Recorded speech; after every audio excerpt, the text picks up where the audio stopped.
Recipe എന്ന് പറയുന്നത് ഒരു അടിപൊളി ഒരു നെല്ലിക്ക അച്ചാറിന്റെ റെസിപ്പി ആട്ടോ. കാരണം നമുക്ക് എന്താ പറയാ, അച്ചാർന്ന് വെച്ച് കഴിഞ്ഞാൽ എല്ലാവർക്കും പ്രിയപ്പെട്ടതാണല്ലോ. സദ്യയിലായാലും ഒന്നിലായാലും ഒഴിച്ചു കൂടാൻ പറ്റാത്ത ഒരു റെസിപ്പിയാണല്ലോ. അപ്പൊ അതെങ്ങനെയാണ് നമുക്ക് ഇത്രയ്ക്ക് നല്ല ടേസ്റ്റോട് കൂടിയിട്ടുള്ള ഒരു നെല്ലിക്ക അച്ചാർ നമുക്ക് എങ്ങനെയാണ് വീട്ടിൽ തയ്യാറാക്കണമെന്നുള്ള വീഡിയോ നമുക്ക് കണ്ടു നോക്കാം. അപ്പൊ ഒട്ടും സമയങ്ങളാണ് നമുക്ക് നമ്മുടെ വീഡിയോയിലോട്ട് പോകാം. അപ്പൊ നമുക്ക് നെല്ലിക്കച്ചാറ് എങ്ങനെ തയ്യാറാക്കണേന്ന് നോക്കാം. അപ്പൊ അതിനായിട്ട് നമ്മൾ നെല്ലിക്ക ഇട്ടുണ്ട്. 1/2 കിലോ നെല്ലിക്ക ആണ് നമ്മൾ എടുത്തിരിക്കുന്നത്. കറക്റ്റ് എണ്ണം പറയുകയാണെങ്കിൽ 28 എണ്ണം ഉണ്ട് കേട്ടോ. ഈ നെല്ലിക്കയില് 28 നെല്ലിക്കയാണ് നമ്മൾ എടുത്തിരിക്കുന്നത്. അതായത് 1/2 കിലോ നെല്ലിക്ക. ഇത് നമുക്കൊന്ന് ആവി കയറ്റാം. ഞാൻ ആവി കയറ്റാൻ വേണ്ടിയിട്ട് ഇഡ്ഡലി പാത്രത്തിൽ വെള്ളം വെച്ചിട്ടുണ്ട്. നമുക്ക് ഈ നെല്ലിക്ക ഒരു 5 മിനിറ്റ് നന്നായിട്ടൊന്ന് ആവി കയറ്റിയെടുക്കാം. അപ്പൊ നമ്മളിതേ വെള്ളം വെച്ചിട്ടുണ്ട്. അപ്പൊ വെള്ളം ഒന്ന് തിളച്ചതിന് ശേഷം നമുക്കൊന്ന് ആവി കയറ്റിയെടുക്കാം. അപ്പൊ നമുക്കത് വെള്ളം നന്നായിട്ട് തിളച്ചിട്ടുണ്ട്. നമുക്കപ്പോൾ ഇത് ഈ നെല്ലിക്കയുടെ നമുക്ക് വെച്ചു കൊടുക്കാം കേട്ടോ. കൈയൊന്നും കൊള്ളാതെ വെക്കാനായിട്ട്, കാരണം ആവി എടുക്കണ കാരണം കേട്ടോ. ഒരു 5 മിനിറ്റ് മതി. നമുക്ക് മീഡിയം ഫ്ലെയിമിൽ വെച്ചിട്ട് കേട്ടോ നമ്മൾ ഇത് കുക്ക് ചെയ്യുന്നത്. അപ്പൊ നമുക്കിതേ നെല്ലിക്ക 5 മിനിറ്റ് നമ്മൾ ആവിയിൽ വേണ്ടേ. നമ്മുടെ നെല്ലിക്കൊക്കെ അതെ രണ്ടായിട്ട് കാണുന്നില്ലേ, ഇതായിട്ടുണ്ട്. നമുക്ക് ഫ്ലെയിം ഓഫ് ചെയ്യാം.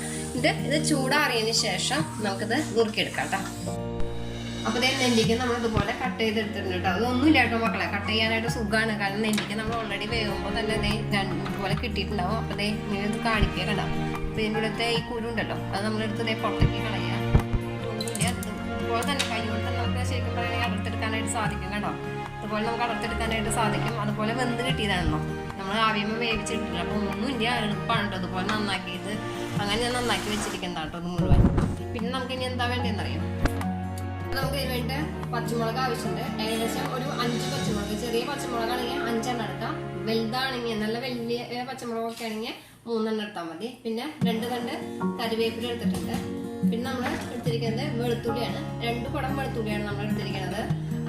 വലിയ വെളുത്തുള്ളിയാണെങ്കിൽ ഇതുപോലെ കട്ട് ചെയ്തിട്ട് എടുക്കാം. പിന്നെ നമുക്ക് വേണ്ടത് ഒരു ചെറിയ കഷ്ണം ഇഞ്ചിയാണ് വേണ്ടത്. അപ്പൊ ഞാനൊരു പാൻ അടുപ്പത്ത് വെച്ചിട്ടുണ്ട്. ഞാൻ ഇനി ഓരോന്നായിട്ട് പറഞ്ഞു തരാം കേട്ടോ. നമുക്ക് ഇതിലേക്ക് എണ്ണ ആവശ്യമാണ്. അപ്പൊ ഞാൻ ഇതുപോലത്തെ ഒരു ചെറിയ കുപ്പി എണ്ണയാണ് എടുത്തിരിക്കുന്നത്. ഇതുപോലത്തെ ഒരു ചെറിയ കുപ്പി എണ്ണയാണ് നമ്മൾ എടുത്തിരിക്കുന്നത്. ആ എണ്ണ ഇതിലേക്ക് ഒഴിച്ചെടുക്കാം കേട്ടോ മുഴുവനും.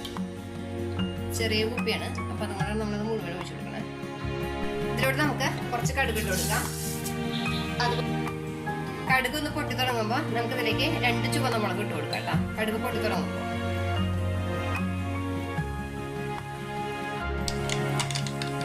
ഇതിലോട്ട് നമുക്ക് 2 ചുവന്ന മുളക് കൊടുക്കാം. അതുപോലെ തന്നെ ഇതിലേക്ക് പച്ചമുളക് ഇട്ടിട്ടാം.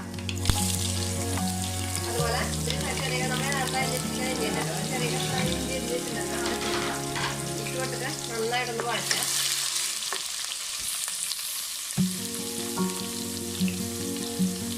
അതുപോലെ കറിവേപ്പില ഇട്ട് കൊടുക്കാം. 2 തണ്ട് കറിവേപ്പില നമ്മൾ ഇട്ട് കൊടുക്കുന്നത് അത് ഇട്ട് കൊടുക്കാം. നന്നായിട്ടൊന്ന് വഴറ്റാം.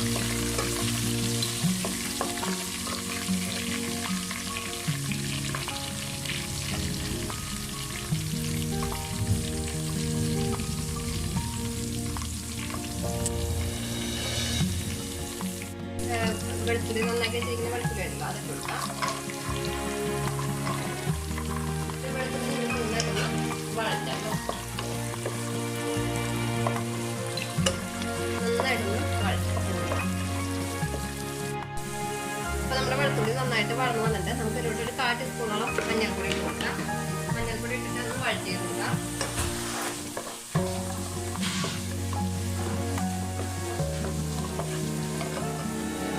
മഞ്ഞൾപ്പൊടിയുടെ ആ കുത്തപ്പം പച്ചമണം മാറിയിട്ട് നമുക്ക് ഇതിലോട്ട് മുളക് പൊടി ആഡ് ചെയ്ത് കൊടുക്കാം. ഏകദേശം ഒരു 1.5 ടീസ്പൂണോളം എരിവുള്ള മുളക് പൊടി ചേർക്കുന്നുണ്ട്. അതുപോലെ തന്നെ 1.5 ടീസ്പൂണോളം കാശ്മീരി മുളക് പൊടി ചേർക്കുന്നുണ്ട്.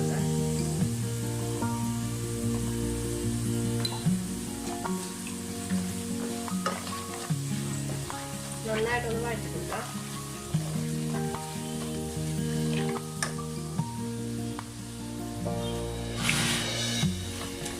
അതിനുശേഷം ഇതിലോട്ട് നമുക്ക് 1 ടീസ്പൂണോളം കായത്തിന്റെ പൊടി ആഡ് ചെയ്ത് കൊടുക്കാം.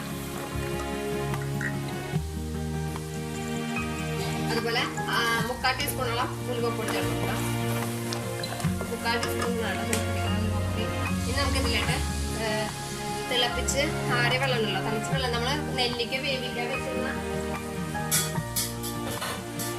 നെല്ലിക്ക വേവിക്കാൻ വെച്ചിരുന്ന വെള്ളം ഉണ്ടല്ലോ അത് ഇതിലേക്ക് ഒഴിച്ചു കൊടുക്കുക. ഏകദേശം ഒരു 2 ഗ്ലാസോളം വെള്ളം ഇതിലേക്ക് ഒഴിച്ചു കൊടുക്കാം.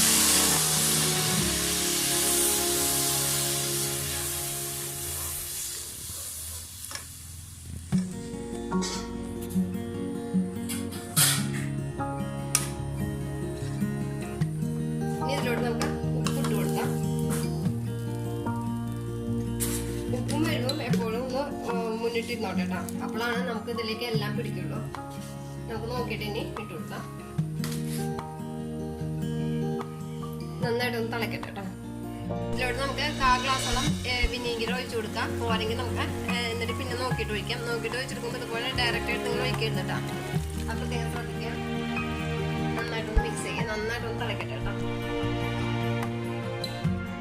നമ്മളിപ്പോൾ ഇത് കുറുകിയിട്ടുണ്ട്. ഇനി നമുക്ക് വല്ലാണ്ട് ഇത് വറ്റിക്കണ്ട. കാരണം എന്താ വെച്ച് കഴിഞ്ഞാൽ നെല്ലിക്ക ഇട്ട് കഴിയുമ്പോൾ നെല്ലിക്ക തന്നെ ഇതിൽ ഇരുന്നിട്ട് അതെല്ലാം നെല്ലിക്കയുടെ ഉള്ളിൽ തന്നെ വെളിച്ചെടുക്കും ചെയ്യും. അപ്പോൾ നമുക്കിനി നമ്മൾ എടുത്ത് വെച്ചിരിക്കുന്ന കഷ്ണമാക്കി വെച്ചിരിക്കുന്ന നെല്ലിക്കയിലേക്ക് ഇട്ട് കൊടുക്കാം.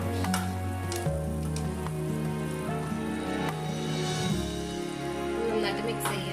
അപ്പം നിങ്ങൾക്ക് ഇങ്ങനെ കാണുമ്പോൾ തോന്നും നന്നായിട്ട് ലൂസ് ഉണ്ട്, ഇത് വല്ലാതെ വെള്ളം പോലെ ആവുമല്ലോ എന്നൊക്കെ ഒരു പേടിയുണ്ടാവും. ഒരിക്കലും അങ്ങനെ വിചാരിക്കണ്ട. കാരണം ഇത് ചൂടാറി കഴിയുമ്പോൾ ഇതിന്റെ സ്ട്രക്ചർ തന്നെ ആകെ മാറും. കാരണം ഇതിനുള്ളിലേക്ക് എല്ലാം പിടിക്കും. അപ്പൊ ആ സമയത്ത് നമുക്ക് വല്ല പോരായ്മയൊക്കെ ഉണ്ടെങ്കിൽ ആ സമയത്ത് നോക്കണ്ട കേട്ടോ. അപ്പൊ ഇത്രയ്ക്ക് വെള്ളം ഉണ്ട് വെച്ചിട്ട് ഇതാവണ്ട. നമുക്ക് ഫ്ലെയിം ഓഫ് ചെയ്യാം. അപ്പൊ നമ്മുടെ നെല്ലിക്കച്ചാർ അതേ നന്നായിട്ട് തണുത്തു കഴിഞ്ഞപ്പോൾ തന്നെ നിങ്ങൾക്ക് അറിയാൻ പറ്റും ഇതിന്റെ നമ്മൾ നേരത്തെ ഇത്തിരി ലൂസിലായിരുന്നു നമ്മൾ ഇതിന്റെ ഗ്രേവി ഒക്കെ ഇരിക്കണായത്. പക്ഷെ ഇതൊക്കെ ഇപ്പൊ പാകത്തിനായിട്ടുണ്ട്. അത് ഞാൻ പറഞ്ഞ നമ്മുടെ നെല്ലിക്ക ചൂടാറിയതിന് ശേഷം നെല്ലിക്ക തന്നെ എല്ലാം അതിൽ വെച്ചിട്ടു പറഞ്ഞത് അതുകൊണ്ടാണ്. അപ്പൊ ഇതെന്നിട്ട് നന്നായിട്ട് നല്ല ആയിട്ടായിട്ടുള്ള ഒരു പാത്രത്തിലേക്ക് ആക്കി വെക്കാനായിട്ട് ശ്രദ്ധിക്കുക. ഒട്ടും വെള്ളമില്ലാത്ത പോലെ. അതുപോലെ തന്നെ അച്ചാർ ചൂടാറാനായിട്ട് വെക്കുമ്പോൾ അതിന് മീതെ അടച്ച് വെക്കരുത് കേട്ടോ. കാരണം എന്താ വെച്ച് കഴിഞ്ഞാൽ ആ ആവി കൊണ്ടുപോയിട്ടുള്ള വെള്ളം മുഴുവൻ നമ്മുടെ അച്ചാറിലേക്ക് ഇറങ്ങും. പിന്നെ അച്ചാർ പൂക്കാനൊക്കെ ആയിട്ട് സാധ്യതയാണ് കൂടുതലാണ്. അപ്പൊ അതിങ്ങനെ നാളെ ഇരിക്കില്ല. അതുപോലെ നമ്മൾ ഈ അച്ചാർ എടുക്കുന്ന സമയത്താണ് നിങ്ങൾ ചെറിയൊരു കുപ്പിയിലേക്ക് ആക്കി വെക്കുക. ആവശ്യത്തിന് മാത്രം അതിനനുസരിച്ചിട്ട് അപ്പോൾ ചെറിയ കുപ്പിയിലേക്ക് ആക്കിയാൽ മതി. വലിയ ബോട്ടിലാക്കി വെച്ചിട്ട് ആവശ്യത്തിനനുസരിച്ചിട്ട് അപ്പോൾ ചെറിയ കുപ്പിയിലേക്ക് ആക്കി കഴിഞ്ഞാൽ അച്ചാർ ഈ പറഞ്ഞ മാതിരി കേടുകൂടാതൊക്കെ ഇരിക്കാനായിട്ട് ഇരിക്കാൻ സാധ്യതയുണ്ട്. അതേ നെല്ലിക്കച്ചാർ ഞാനൊരു പാത്രത്തിലേക്ക് മാറ്റിയിട്ടുണ്ട്.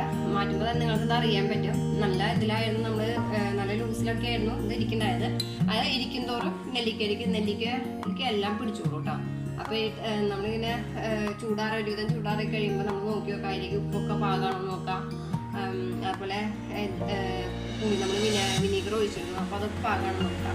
പോരാന്നുണ്ടെങ്കിൽ ആ സമയത്ത് ചേർക്കാം. ഒന്നും കൂടി ചൂടാറിയതിന് ശേഷം ഇതുപോലെ ആക്കി വെക്കുക. അപ്പോൾ ഇത്രയേ ഉള്ളൂ ഈ അച്ചാറിൻ്റെ പണി. അപ്പോൾ തീർച്ചയായിട്ടും നിങ്ങൾക്ക് ഈ വീഡിയോ ഇഷ്ടപ്പെടും. എല്ലാവരും ഈ വീഡിയോ ഒന്ന് ട്രൈ ചെയ്ത് നോക്കണം കേട്ടോ.